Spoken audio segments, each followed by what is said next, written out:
Saudara, kapal selam KRI Nanggala 402 dinyatakan tenggelam dan 53 awak KRI yang on board atau berada dalam kapal selam dinyatakan gugur. Kini fokus utama evakuasi adalah pengangkatan badan kapal yang diduga berada di kedalaman lebih dari 800 meter. Prajurit terbaik Hiu Kencana telah gugur. Itulah pernyataan resmi Panglima TNI Marsikal Hadi Cahyanto pada Minggu sore kemarin. 5 hari setelah dinyatakan hilang kontak, 53 awak kapal selam KRI Nanggala 402 dinyatakan gugur dalam menjalankan tugasnya. Indonesia berduka kehilangan prajurit-prajurit terbaiknya. Presiden Jokowi pun menyampaikan ucapan dukanya atas tenggelamnya kapal selam KRI Nanggala 402. Dalam pernyataannya, Presiden menjamin kenaikan pangkat seluruh awak kapal KRI Nanggala 402 dan juga menjamin pendidikan anak-anak prajurit yang telah gugur. Negara akan memberikan penghargaan kenaikan pangkat 1 tingkat lebih tinggi serta bintang jasa Jalasena atas dedikasi pengabdian serta pengorbanan prajurit terbaik tersebut.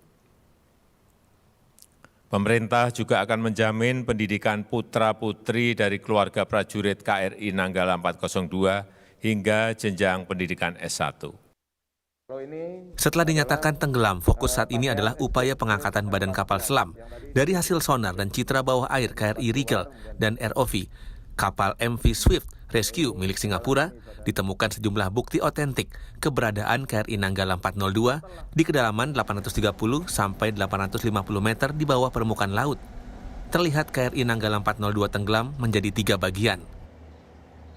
Diperoleh citra yang telah dikonfirmasi sebagai bagian dari KRI Nanggala 402 meliputi kemudi vertikal belakang, jangkar, bagian luar badan tekan, kemudi selam timbul, bagian kapal yang lain termasuk baju keselamatan awak kapal MK11. Berdasarkan bukti-bukti otentik tersebut, dapat dinyatakan bahwa KRI Nanggala 402 telah tenggelam dan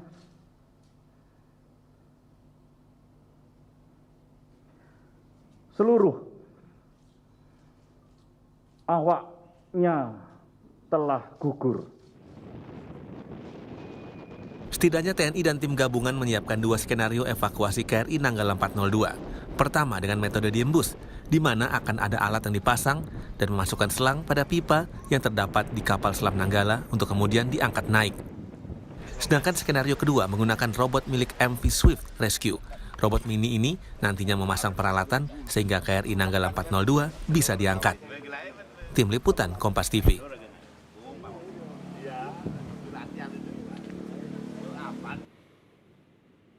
Saudara, TNI Angkatan Laut berencana untuk mengangkat badan kapal selam KRI Nanggala 402 yang berhasil ditemukan di kedalaman 838 meter. Lewat bantuan International Submarine Escape and Rescue Liaison Office, ISMERLO. Apa alasannya? Sejauh mana upaya ini bisa terwujud dan seperti apa kondisi perairan utara Pulau Bali? Untuk menjawabnya kami akan berbincang dengan pengamat militer Andi Wijayanto serta ahli pengelolaan pesisir dan perlindungan bencana dari Kelompok Keilmuan Hidrografi Institut Teknologi Bandung ITB, Wiwin Windu Pranata. Selamat malam Bapak-bapak. Selamat malam. Iya, saya ke Mas Wiwin dulu. Mas Wiwin, ini tentu bukan pekerjaan yang ringan. Mengangkat benda di 838 meter di bawah permukaan laut. Termasuk juga kemungkinan, mungkin juga mengangkat, saya harus menanyakan soal ini, kemungkinan jenazah yang masih tersimpan di dalam kapal selam tersebut? Ya, baik, terima kasih. Dengan kedalaman yang sampai 800 meter, sebetulnya masalah utama di sini adalah tekanannya. Ya. Kalau kita bicara tekanan di laut, pada saat kita turun 10 meter, kita akan memperoleh tekanan sebesar 1 atmosfer dibandingkan dengan tekanan pada saat di permukaan. Sehingga kita memperoleh tekanan 2 kali lipat dibandingkan di permukaan. Bisa dibayangkan pada kedalaman 800 meter, berarti tekanan yang diperoleh oleh seseorang jika dia berada di kedalaman tersebut itu adalah 80 kali lipat dari pada saat mereka berada di permukaan. Oke. Jadi sebetulnya kalau kita bicara jasad, kalau dia terlepas dari badan kapal selamnya itu tentu sudah mungkin kemungkinan besar sudah rusak. Oke, jadi mungkin kecuali kalau masih di dalam selubung yang kedap begitu ya? Betul. Oke, tapi kalau terpapar dengan air laut maka kemungkinan sudah rusak. Ya, kira-kira seperti itu karena tekanannya yang sangat dalam. Tinggi. 80 kali lipat dari permukaan itu maksudnya permukaan dasar air ya, laut maksudnya? Jadi kalau kita berada di permukaan laut, kita akan memperoleh tekanan sebesar 1 atmosfer. Oke. Dan lokasi tenggelamnya kapal selam Nanggala 402 ini berada di perairan utara Bali, itu dengan kedalaman tadi sampai 800 meter, dan tekanan yang diterima oleh seseorang pada saat dia menyelam di kedalaman 800 meter itu adalah 80 kali lipat dibandingkan sedang pada saat di permukaan. Iya. Kalau untuk menyelam paling dalam itu berapa meter? Dengan menggunakan scuba dive itu kedalaman rekomendasi terdalam itu adalah sekitar 50 meter. Dan kalau lebih dalam dari itu harus yang sudah berpengalaman dan itu pun paling dalam hanya sekitar 100 meter. 100 meter, baik. Meskipun juga saya punya catatan, kita punya pengalaman ya, dunia maksud saya, diantaranya adalah kapal selam Rusia yang jatuh di Samudra Pasifik dengan kedalaman 4.800 meter. Mungkin ada catatan dari sini, Mas Uwid? Iya, memang secara keilmuan pengangkatan badan kapal itu dimungkinkan ya dengan beberapa teknologi. Jadi salah satunya adalah dengan menggunakan semacam derek gitu ya, derek kapal yang tentunya dimensi dari kapal pendereknya harus sesuai dengan apa yang akan ditariknya. Dan cara kedua adalah dengan menggunakan balon yang ditiupkan ke dalam badan kapal itu sendiri. Tentunya untuk menempelkan derek ataupun kaitan terhadap badan kapal yang ada di dasar air ataupun memasukkan balon tadi itu memerlukan teknologi lain yang semakin dalam perairannya tentu memerlukan peralatan yang lebih canggih. Apakah Indonesia punya teknologi itu atau harus bekerja sama dengan negara lain?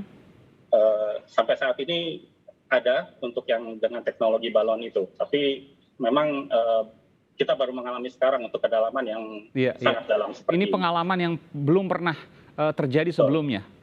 Iya. Oke. ITB juga sempat kemudian dihubungi untuk ikut dalam proses pengambilan dari kapal selam ini? Tidak, tapi kami berkontribusi dengan memberikan beberapa prediksi bagaimana kondisi arus dan gelombang yang terjadi di perairan di sana. Oke, jadi saya ingin konfirmasi sekali lagi, Indonesia mampu untuk mengambil kapal selam di bawah kedalaman 838 meter? Ya tentu dengan bantuan dari tadi ya, yang International Commission untuk kapal selam tadi, untuk penyelamatan. Tapi peralatan pada sesungguhnya Indonesia punya? Ada dengan teknologi yang tadi, yang salah satunya yang menggunakan balon tadi. Hanya untuk menurunkan ROV tadi ya, itu juga sudah bisa sampai kedalaman 800 untuk menempatkannya. Oke, baik. Artinya memang masih tanda tanya nih, bisa atau tidak?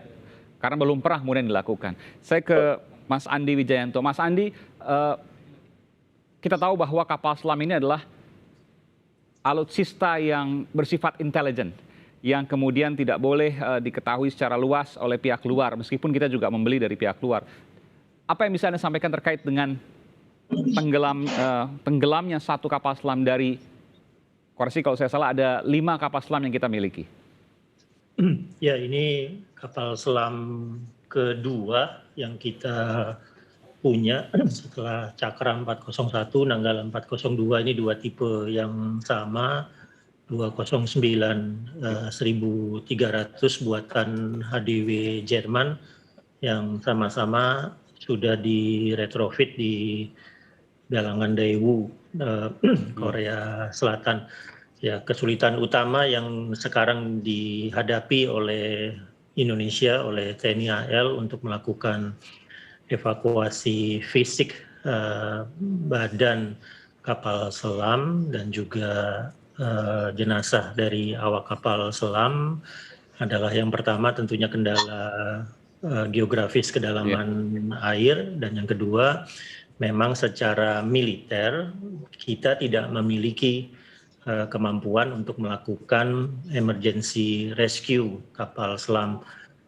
Di Asia Pasifik ini hanya beberapa negara yang memiliki kemampuan submarine emergency and rescue. Itu ada ya Amerika Serikat, ada Australia, Korea Selatan, Jepang, dan Singapura. Ya, Indonesia tidak memiliki submarine emergency rescue itu, sehingga kemudian kita mengaktifkan notifikasi kedaruratan tentang hilang dan tenggelamnya kapal selam itu ke organisasi Dismerlo.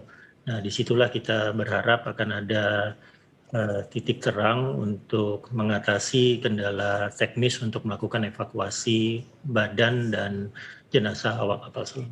Iya, meskipun juga bayangannya tentu tidak akan sebentar ya, pasti akan butuh waktu yang cukup lama. Kita ingat misalnya untuk ukuran CVR dan DVR untuk pesawat di Adam Air ya di perairan Sulawesi itu butuh waktu sekitar 8 bulan kemudian untuk mengangkat di kedalaman 2000 meter. Ini yang lebih besar, jauh lebih besar ketimbang CVR dan DVR kotak hitam itu, untuk kemudian diangkat. Tentu ini hal yang luar biasa yang belum pernah dilakukan sebelumnya di Indonesia. Betul Mas Andi ya? Iya, sudah menjadi kewajiban dari TNI untuk semua operasi militer, apakah latihan ataupun tempur, itu sebisa mungkin semua prajurit pulang kembali ke pangkalan. Ya, kalau ada yang gugur, ya sebisa mungkin jenazah dari prajurit diserah terimakan ke keluarga lalu dimakamkan dengan penghormatan penuh militer. Mabes TNI memiliki kewajiban itu, jadi Mabes TNI harus melakukan segala upaya agar ya dalam istilah populernya no one left behind, tidak ada satupun prajurit yang tertinggal di wilayah latihan atau wilayah operasi.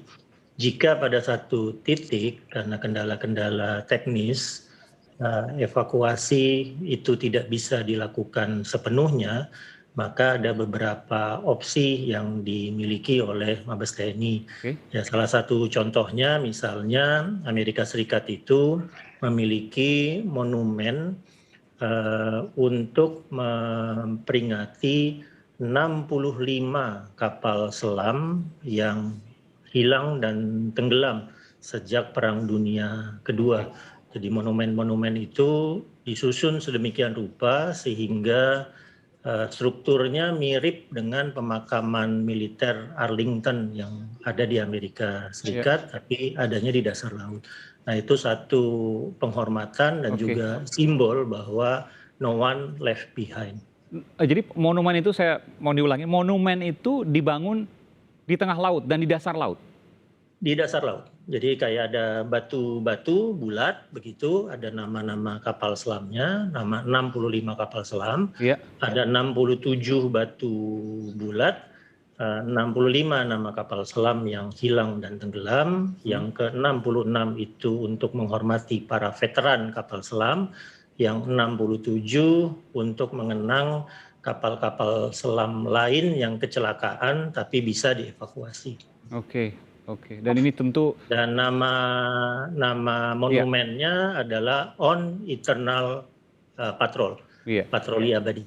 Sebelum nanti saya akan bicara soal itu ke sana, saya ingin bicara apakah kemudian benar bahwa Indonesia seharusnya memiliki kapal selam lebih banyak untuk perbandingan dengan Singapura misalnya, negara dengan wilayah luas yang jauh lebih kecil dari Indonesia, memiliki 20 kapal selam. Benarkah itu?